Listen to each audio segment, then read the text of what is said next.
पर्यावरण विषय के घर्षण अध्याय में हम प्रयोग के माध्यम से जानेंगे। इसमें प्रयोग क्रमांक 1 में दिया है, एक किताब को चित्र में दिखाए अनुसार समतल सतह पर तिरछा खड़ा करके किताब से एक कंचा लुढ़काओ।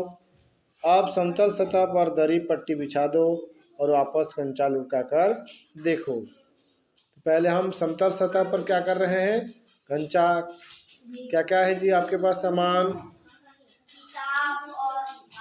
किताब है ना, कंचा या बाटी है और उसका ऊंचाई बना लिए हो और दरी में लुढ़का रहे हो या समतल सतह पर, समतल सतह पर है ना।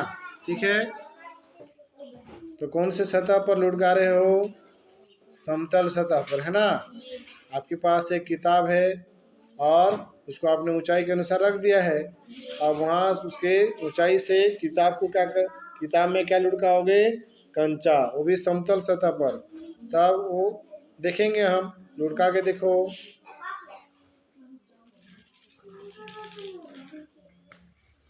ये आगे है ना। ठीक है, यहाँ तक लुढ़का है, देख लिए रहो स्थान को।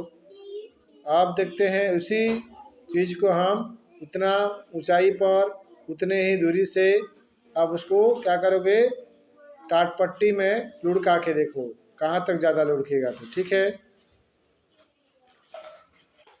अब समान दूरी पर कौन से सतह पर, समतल सतह है कि टाट पट्टी में, टाट पट्टी में है ना। पुस्तक भी वही है, कंचा भी वही है और उसका ऊंचाई भी उतना है। ठीक है, लुढ़का के देखो।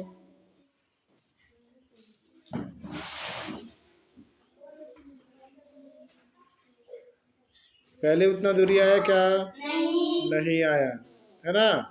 क्या हुआ, पहले उतना दूरी नहीं आया।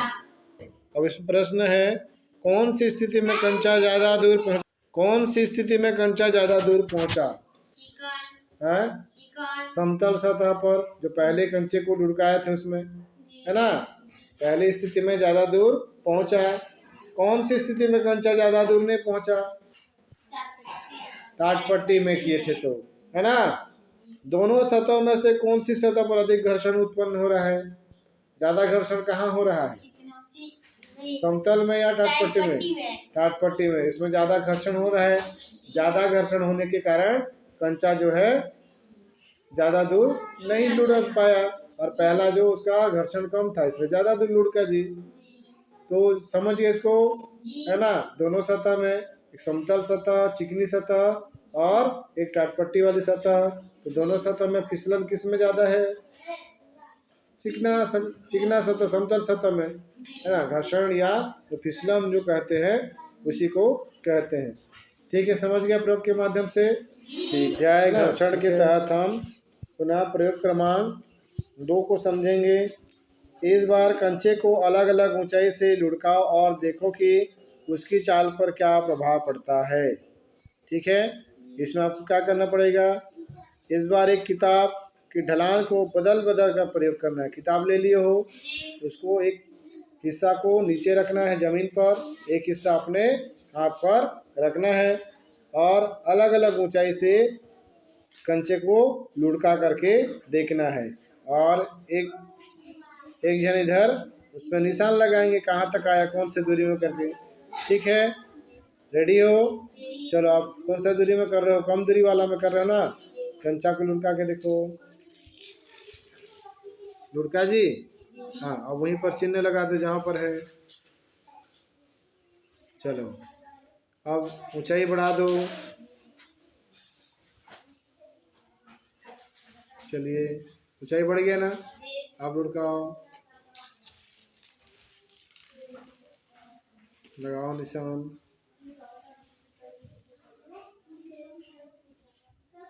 ठीक है, अब ऊंचाई बढ़ाओ और हाँ हाँ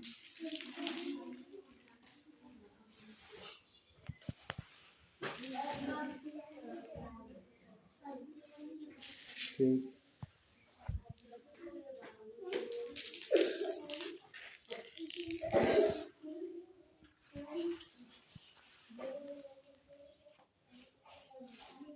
ठीक है ना। अब इसमें अलग अलग ऊंचाई से कंचे को लुढ़का कर देख लिए ना प्रयोग करके। कंचा किस ऊंचाई से लुढ़कने पर सबसे ज़्यादा दूर तक लुढ़कता है? कम ऊंचाई में या ज़्यादा ऊंचाई में? ज़्यादा ऊंचाई में। कंचा किस ऊंचाई से लुढ़काने पर सबसे कम दूर लुढ़कता है? कम ऊंचाई पर, है ना। क्या किताब के ढलान और कंचे की लुढ़कने की दूरी से तुम्हें कोई संबंध दिखाई देता है? क्या संबंध है भाई? जब किताब कम था तो कंचा कहाँ तक लुढ़का?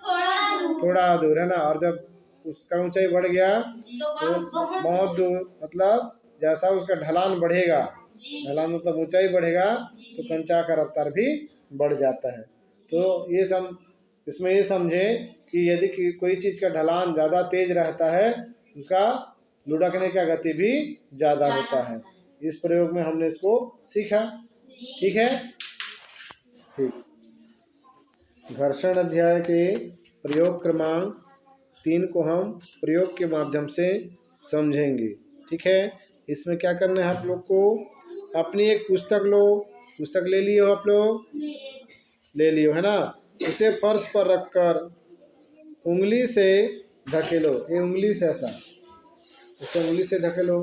हाँ, पुस्तक को उंगली से धकेलो जी। हाँ, उंगली से धकेलना है।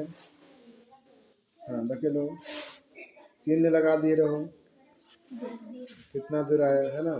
ठीक, और कहाँ पर रखे थे वो भी मालूम है ना। ठीक, अब क्या करोगे? हो गया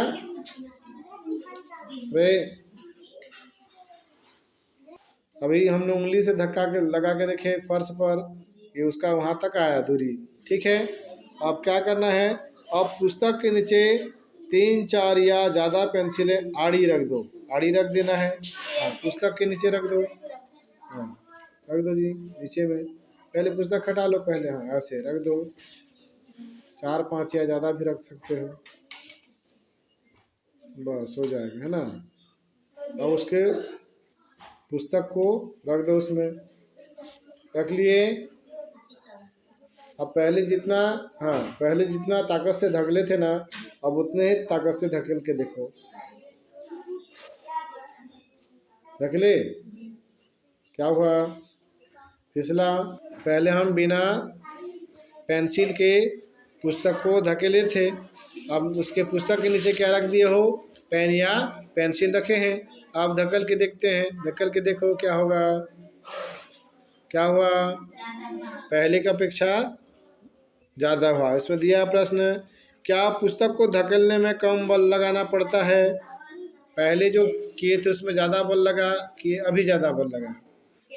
पहले वाला में ज़्यादा लगा, है ना, और अभी वाला में थोड़ा कम लगा। तुमको इसका क्या कारण लगता है? क्यों ऐसे हुआ? हाँ, पहले उसमें पेंसिल नहीं लगा हुआ था और उसको हम फर्श में क्या कर रहे थे? धगल रहे थे। उससे क्या हो रहा था? क्या ज़्यादा बल हो रहा था, है ना। क्या हो रहा था? हाँ, घिसा रहा था, घर्षण हो रहा था। और जब उसके पुस्तक के नीचे हमने क्या डाला? पेंसिल या पेन डाला, तो उसका घर्षण जो क्या हो गया? कम हो गया, इसलिए वो ज़्यादा फिसलने लगा। ठीक है, तो ये वाला प्रयोग को भी समझ लिया हमने, है ना। प्रयोग नंबर ये 3 था। ठीक है।